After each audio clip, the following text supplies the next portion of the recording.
Good morning, everyone. Can you hear me? Excellent. Welcome. Thank you so much for being here on the third and final day of ASU+GSV. Everyone holding up okay? Yeah? Excellent. Very good. My name's Liz Texera, and I'm going to be moderating today's session. But before we get started with our questions, I wanted to just get a sense for who's in the room with us. If this was your first ASU+GSV, raise your hand. Wow. Okay. If you have been to 3 or more ASU+GSVs, raise your hands. Okay, very good. If you are in K-12 education, raise your hand. Ooh. If you're in higher education, raise your hand. Excellent. If you're a technology provider or an investor, raise your hands. Excellent. If you've been involved in actual policy making at the state, federal, or local level, raise your hand for us. Excellent. Did everyone just kind of peep those hands?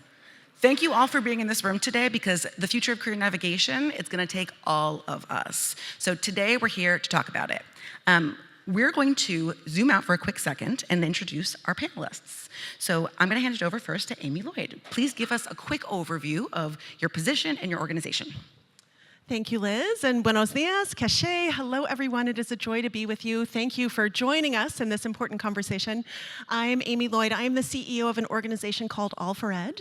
And at All4Ed, every day we wake up and think about future readiness. We want to make sure every single student is future ready, and we do so by leading and advancing equity, innovation, and excellence from classroom to Congress. We have a big body of work focused on practice and a network of school districts. We have a big body of work focused on policy at the state and federal level, but really it's all about how do we position our students to be prepared to lead our families, our communities, our nation into the future. A big part of that is college and career pathways. That's certainly my background and the work that I've been leading for the past 25 plus years, is the intersection of education, workforce development, and economic development. So honored to be with you today. Thanks, Amy. Erica? Hi, everyone. Good morning, and thank you, Liz and ASA, for inviting me to be a part of this panel. I'm Erica Cuevas. I'm the Director of Education Policy at JFF, or Jobs for the Future. And for those of you who don't know JFF, we're a national nonprofit organization, and we seek to drive change across our education and workforce systems. And our mission is that by 2033, 75 million individuals who are currently facing systemic barriers to advancement will be in quality jobs. So that's a lot of what we're moving towards and pushing for. In this career navigation space, we have a robust history of working in this area, one being with our longstanding Pathways to Prosperity network, which Amy Lloyd had led for us for several years. We miss you deeply, Amy. And throughout today's panel, I can highlight some practices happening within that network around career navigation.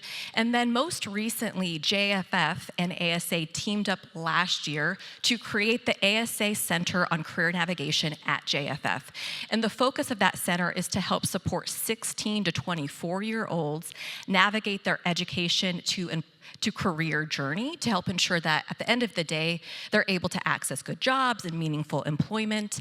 And the center has really been leaning into 5 core areas over the last almost year now. One around research, policy and advocacy, which I'll speak to more on today's panel. One around networks, and particularly engaging practitioners in this career navigation space.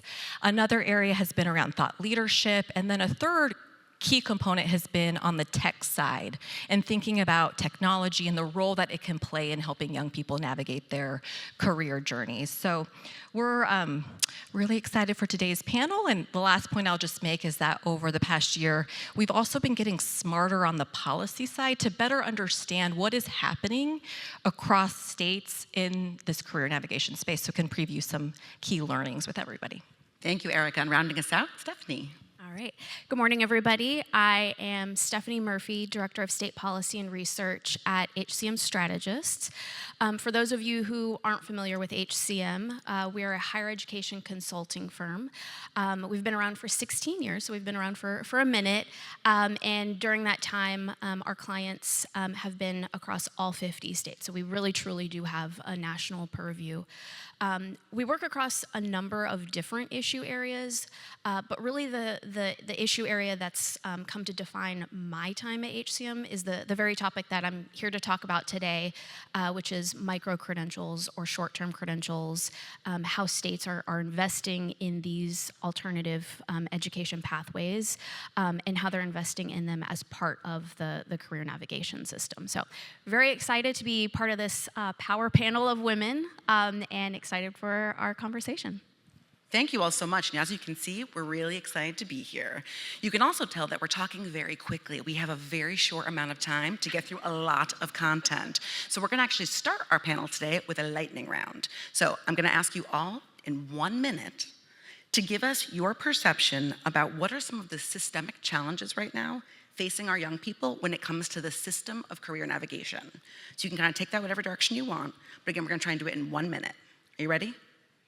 And go. All right, I'm looking at the clock. Now, equity, quality, and humanity. So on the equity front, it seems obvious that career navigation is something that every student and every family needs. Like, we need to be putting in the hands of our students and families meaningful information and data for them to make real choices about their futures. And the reality is this is deeply inequitable across our country in terms of the access that students have to these kinds of resources. I could go into lots more detail on the equity front. I'll pause there. Quality, the way that this is done across the country varies radically. And sometimes it's a one and done. I know, when I was in high school, I took one career interest survey, and I liked being outdoors, I like animals, I like being by myself, therefore I should be a shepherd. Thankfully, things have gotten a lot better since then, but the quality is still widely variable. So that goes hand in hand with the equity piece. And I know, from the humanities side, I love that we're leaning into tech-enabled spaces here. And I want to make sure that we continue to center our students and their needs. I think sometimes career navigation starts and stops with, what do you care about? What are you interested in? But there's often not a connection to economic opportunity, to economic and social mobility across the board. And connecting passion and purpose with economic opportunity, with connections to community, is such an important way to center the humanity of our students and our communities in this process, which is also largely lacking because we buy a tool or we have one meeting and we think we're one and done. So equity, quality, humanity. I went a little over a minute, I'm sorry. Still amazing. You can all listen to this on slow when you go back and rewatch, okay? All right, rolling on to Erica. Right, I would agree with all those points and would just add and start off by thinking about some recent polling ASA and JFF did of Gen Z and asking them about their career navigation journeys. And what we found is that less than half of Gen Z feel that they're getting enough information while they're in high school about various post-secondary opportunities available to them. And then over 3/4 of Gen Z are also saying they want more. They think systems should be giving them more information, more guidance in this space. And so I would just add that from a systemic challenge perspective, I believe today's systems remain very siloed across secondary, post-secondary, workforce, training, economic development, even health and human services. And career navigation is only going to be as effective as the ecosystem in which it is operating. So if systems remain siloed, then how can we expect young people to effectively be able to get good information? And we know young people are tapping multiple systems, and so are all systems giving consistent information, up-to-date information about regional economies and the workforce? And so I would say it's the siloedness that we see across the country. And there's certainly some pockets of innovation. Some regions are doing really great collaborating across systems, some states as well, but it's just not the norm. And so I think this is where policy comes into play. Can policy incentivize that type of work? Awesome, thank you so much. On to Stephanie.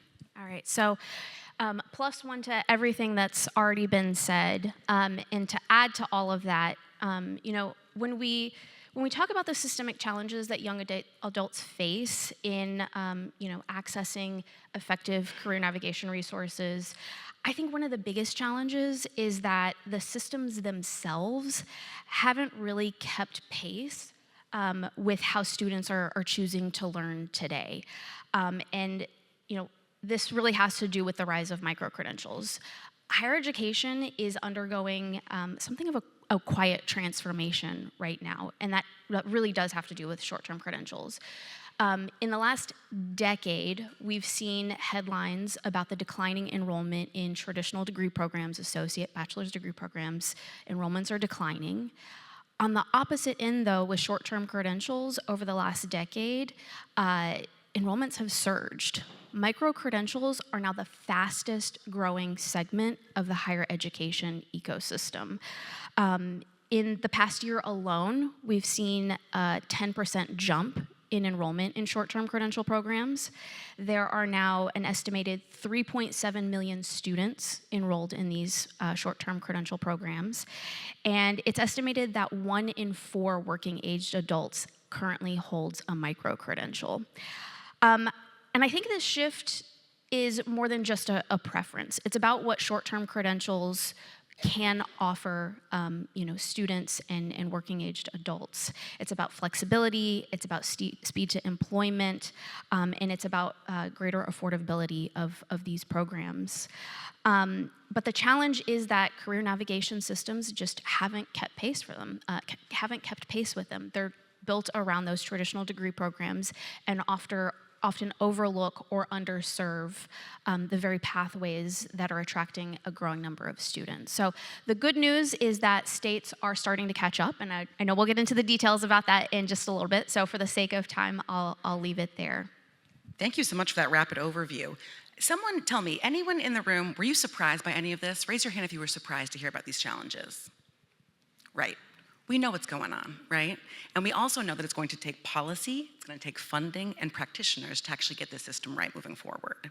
So before joining ASA, I had the pleasure of working for the Biden-Harris administration.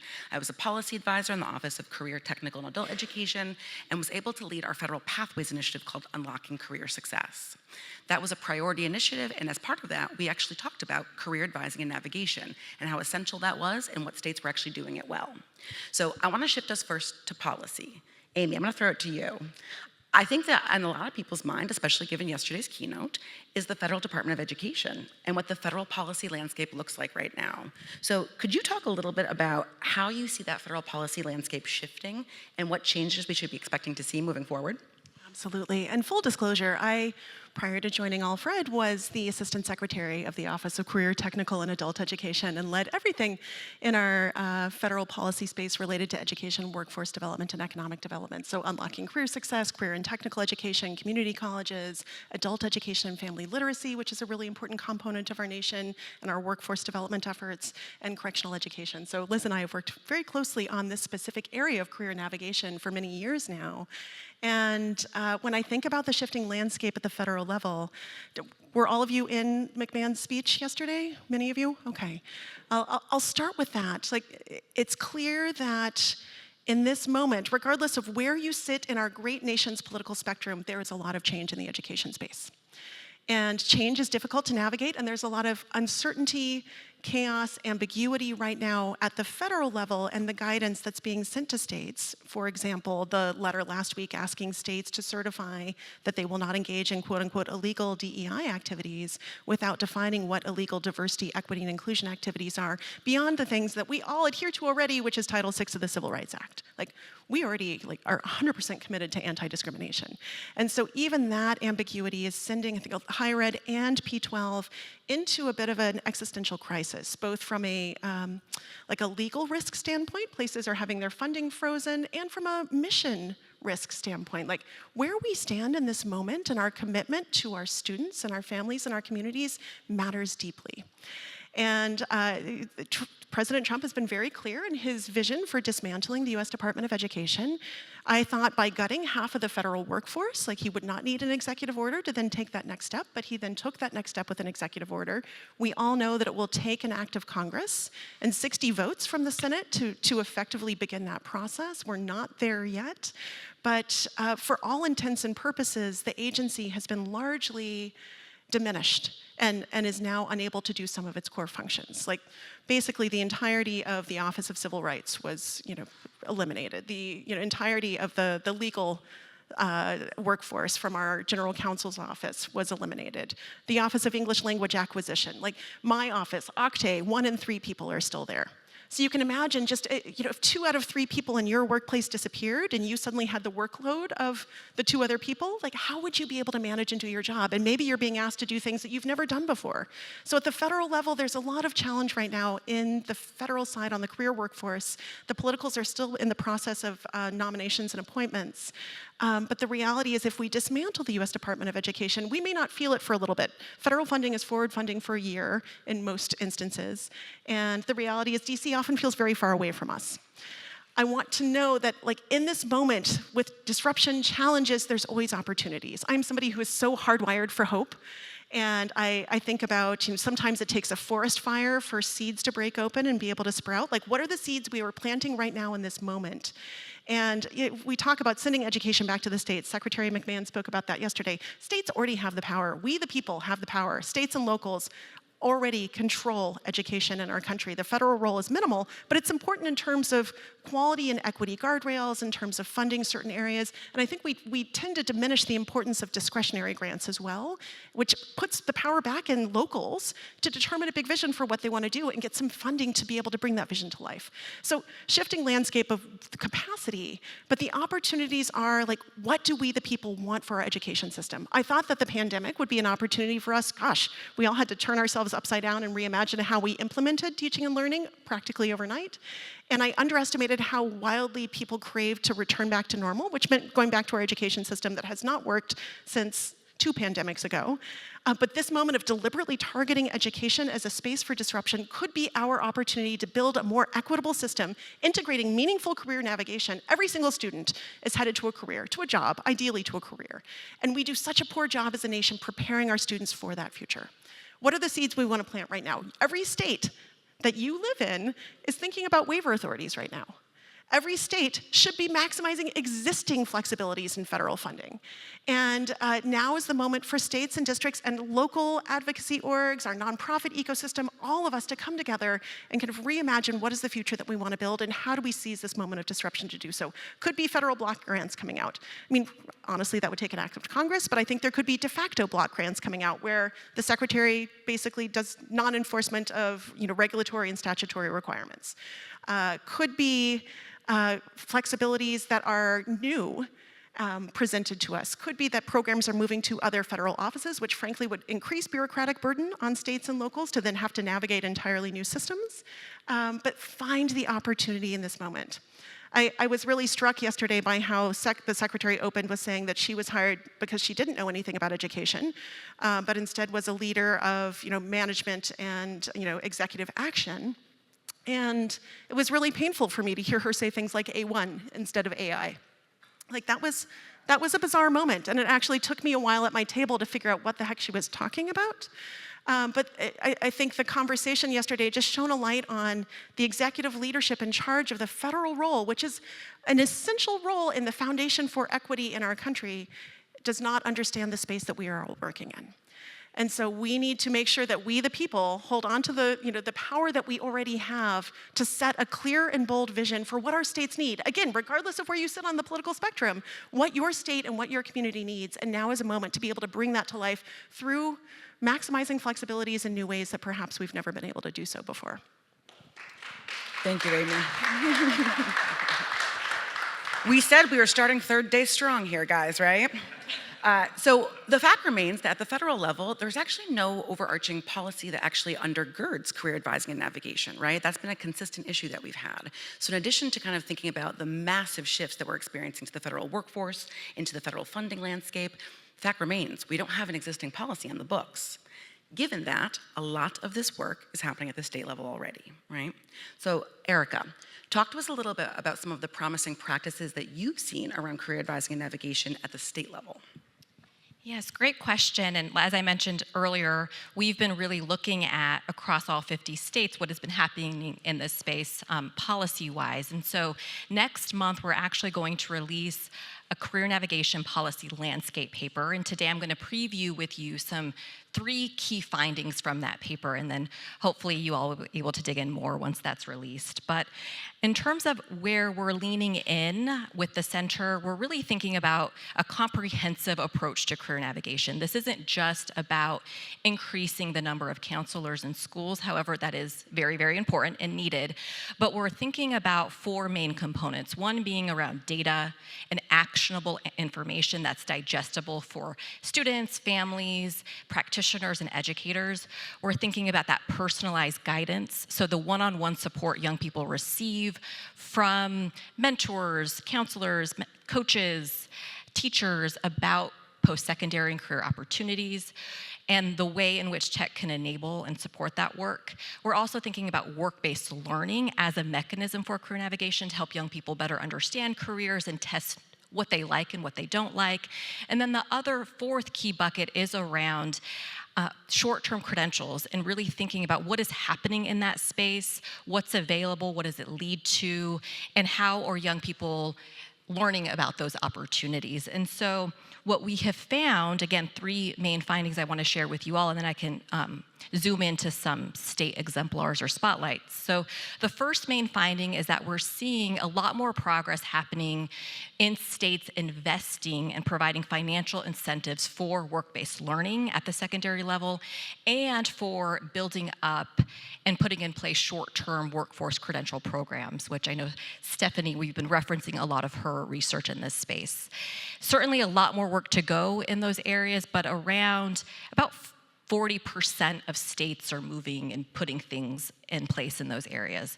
The second key finding is that states are lagging behind as it relates to codifying quality standards for career navigation and thinking about how when a young person is receiving guidance and support, again, are they receiving good guidance and support across all of the systems that they're touching?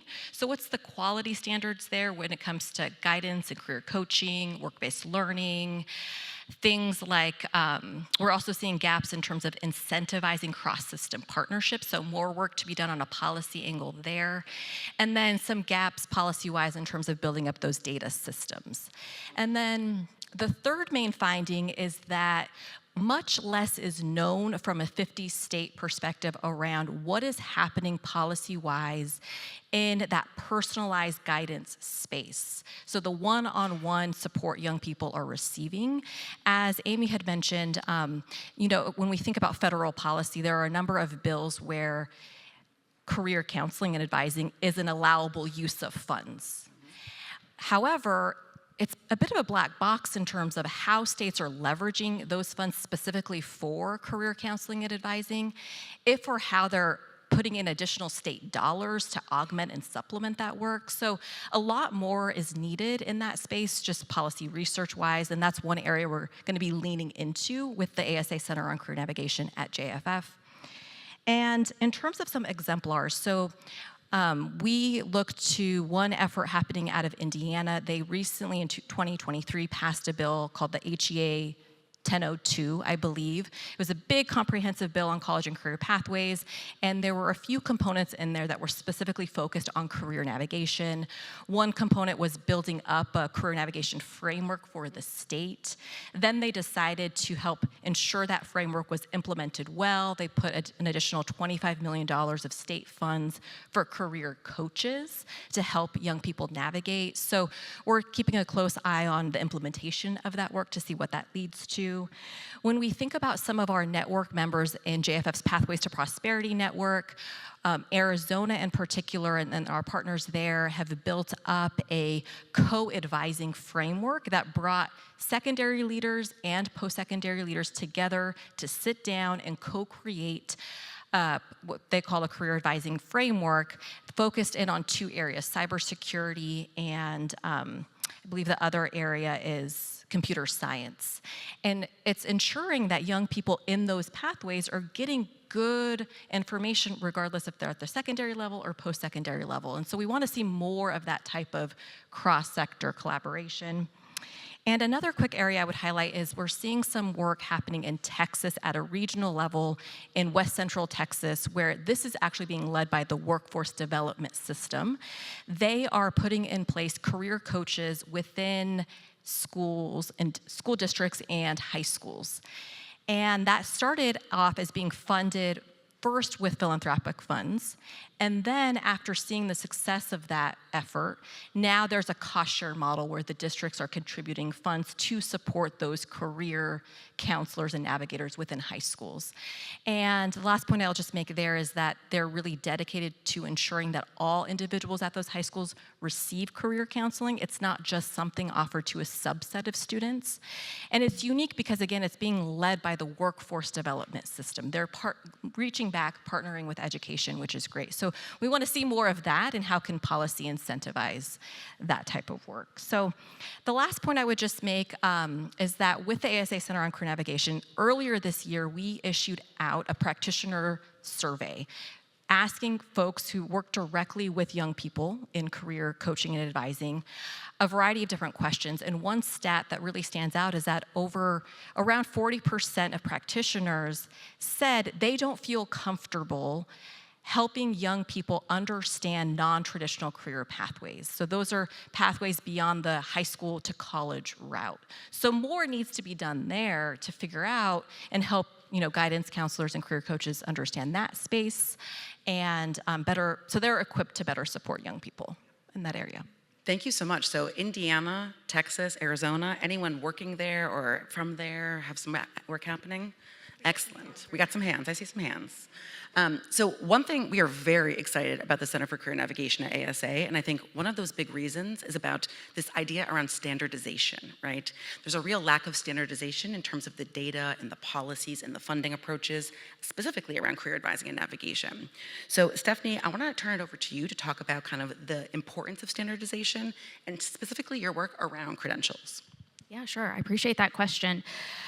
So over the last 3 years or so at HCM, we've been watching what I think is a pretty fascinating story unfold about how both students and states are reimagining education and career navigation.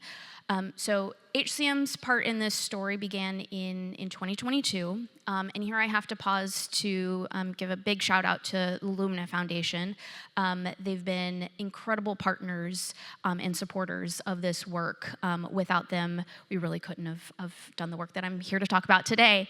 But at that time, in 2022, we knew that we'd seen data that micro-credentials were attracting a growing number of students, a lot of headlines around that. We also saw headlines about states, supporting these pathways and investing money in short-term credential pathways. Bless you. No, you're good.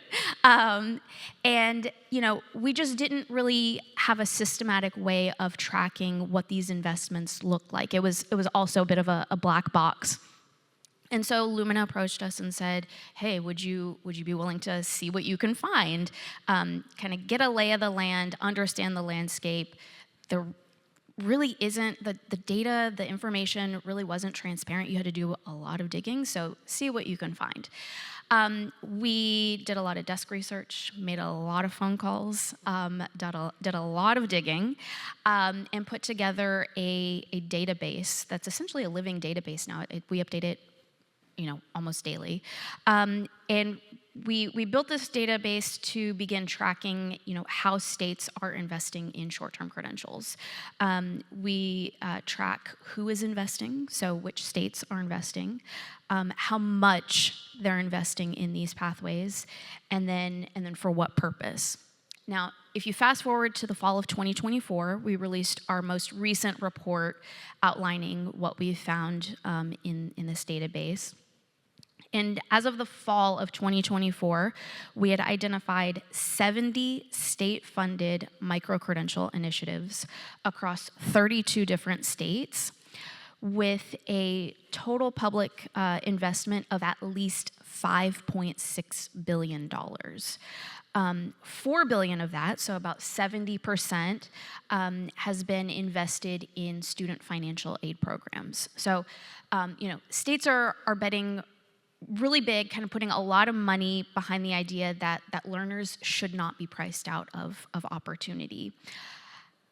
The most interesting thing, or one of the most interesting things about this growing phenomenon of, states really putting a lot of money behind micro-credentials, is that it's not a red state or blue state phenomenon. In a time of deep political division where you see, very differing opinions on how education should be run and about education, just kind of broadly speaking, micro-credentials cross that political divide. And as far as I know, support for micro-credentials was the only issue that both Vice President Harris and President Trump supported on the campaign trail. I don't think there was any other issue that they both supported. In 2024 alone, 8 states across both sides of the political aisle launched 10 new initiatives. And this massive growth is really just a sign of how quickly momentum is growing, and just how much kind of everyone from the policy side is behind this. And to me, some of the most exciting developments are still kind of emerging. So we put out the report in fall 2024. We'll have to put out a new report this year. There have been some new developments. Just since the start of the year, the governor of Iowa has signed into law the Career Academy Incentive Fund, where the state has put $4 million toward supporting the launch of new micro-credential programs at their community colleges. And then there's a bill currently working its way through the Indiana legislature that, if passed, would require the state to develop a plan for stackable credentials that begin in high school. And the work of this bill builds on existing work that Ivy Tech is already doing around short-term credentials in high-demand areas. So even since the start of the year, we're still at the beginning of the year, but we've already seen continued momentum. And so definitely some more work to watch. Thank you so much for that. So we've talked a little bit about the systemic challenges that our students are facing for career advising and navigation. We've heard a little bit about the changes at the federal level. We've heard some of our state exemplars and policies, and we've heard a little bit more of a deep dive on our micro-credentials. With our last couple of minutes, I want to shift us over to talking about hope. What do we do from here, right? What are the opportunities for the field right now? It may feel dark at times, but again, career advising and navigation, what could be more important than our young people landing in jobs that they are both passionate about and well prepared for, right? That is not only about the purpose of education, but also an economic imperative. So I want to talk a little bit about what each different kind of group in the room can be doing to help advance this ecosystem. So Amy, I'm going to ask about about from a community perspective, how can people advocate for change in this space? How can they be pushing for the right things that we know are good for kids? I love that question, and I love ending on, let's ground ourselves in hope, which isn't naive and just believing that everything's going to be fine. It is a belief that if we roll up our sleeves and work really hard, that we can make a difference. That's how I stand in hope.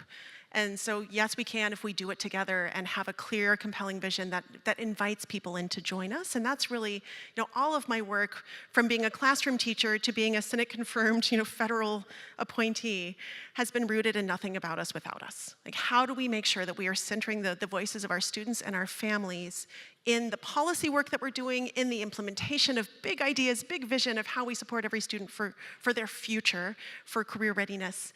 And something that recently gave me hope, All4Ed commissioned a pre-election, an election eve national poll of over 4,300 voters across our country.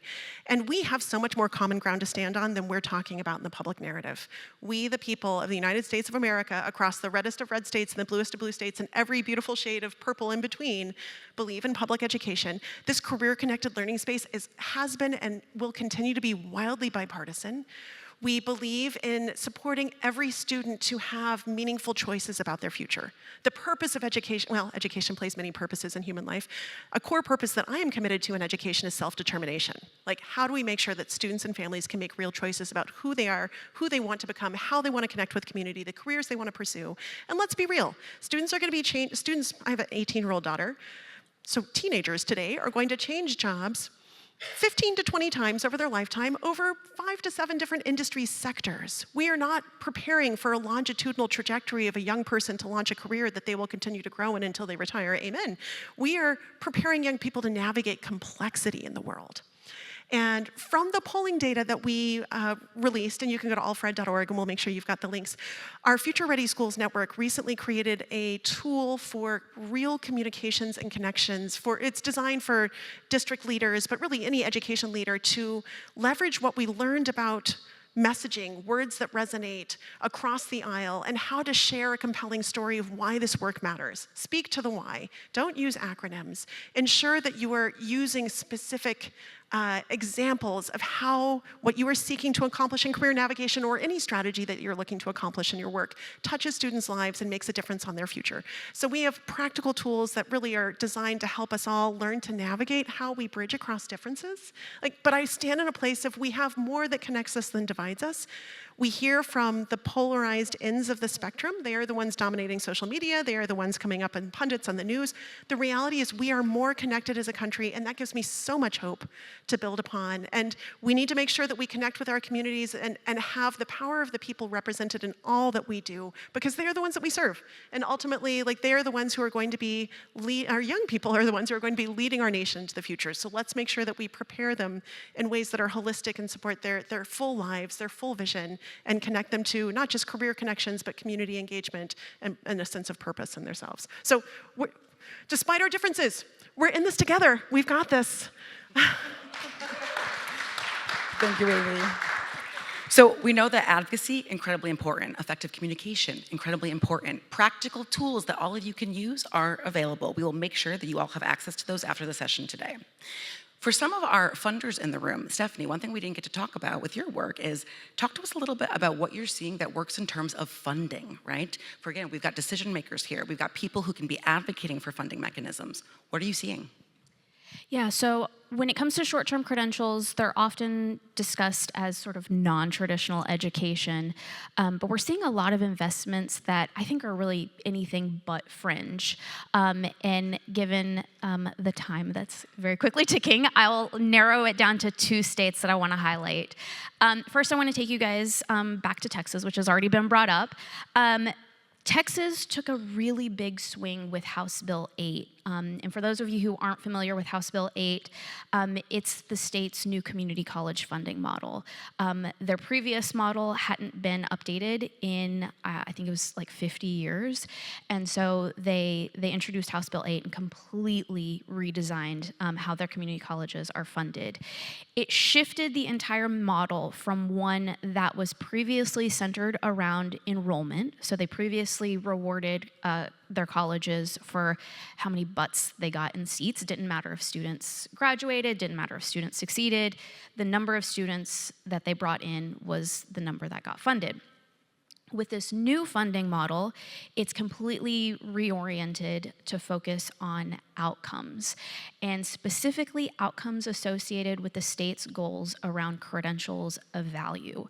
And these credentials of value include both traditional degrees, but also short-term or workforce credentials, both on the for-credit and the non-credit sides of the house. So this is a huge, huge shift. And for the first time, workforce credentials are actually built into the state's funding formula, not just kind of an afterthought. The other state that I want to quickly highlight is Virginia. They have one of the most well-known investments in short-term credentials that has become something of a powerhouse. And that's the New Economy Workforce Credential Grant. It's a bit of a mouthful. They used to call it Fast Forward, which was much simpler to say. But it's the New Economy Workforce Credential Grant. Started in 2016 with a simple $5 million investment. By last year, the grant program is up to an $18.5 million per year investment, which really just reflects the growing momentum and the growing interest from students in this grant program, and that interest is not going away anytime soon. So what makes this grant work? Why am I bringing it up? A lot of it comes down to the design itself. It's a pay-for-performance model where students pay the first third of a workforce credential program. If they complete the course, the state pays the institution the second third. Then if the student goes on to take their assessment and they complete the credential, they actually earn the credential, the state pays the final third of the cost of the program to the institution. And really this model is built around, one, putting skin in the game for students. So because they have to pay the first third, there's something that they invest into their own education. But then with that second 2/3 at stake for the institution, there's something holding them accountable for student success. So if the student succeeds along the rest of the path, then they get rewarded for it. What really stands out about this program is that it's serving students that are traditionally left out of higher education. So 2/3 of Virginia's grant recipients are attending higher education for the very first time. And Black students account for 1/3 of grant recipients, which far exceeds their share of the workforce. Now, this program is not perfect. None of the ones that we've identified are perfect, but Virginia is going a long way in collecting a lot of data around this program so that they can make policy improvements, and so they're also one to watch. And so I think the key thing about these two programs is that states aren't just funding short-term credentials, they're actually embedding them into the way that students navigate their career systems. Thank you so much. In final 30 seconds, we have a lot of practitioners in the room, so we're going to end with you all. Erica, talk to us a little bit about how we see practitioners sharing impact across their different kind of ecosystems. What are you seeing, and how can, again, our practitioners work together to actually make change here? Yeah, I would just add quickly that we need to hear from practitioners. They need to elevate their voices, their perspectives in terms of what is working well on the ground and what is not working. And organizations like ours can be ones to elevate their voices and their perspectives up to policymakers to say, hey, these are where we need changes. So I would encourage folks in the room, if you haven't already, the ASA Center on Career Navigation at JFF has a monthly newsletter. Please sign up for that newsletter, because that's going to be one space in which we're elevating practitioner voices, perspectives, and examples about what is working. And just, I want to note that please get involved if you're not already involved. Elevate the good work you're doing and what can be changed. And we look forward to more partnership with you all moving forward. Please join me in thanking our incredible panelists today. Gracias.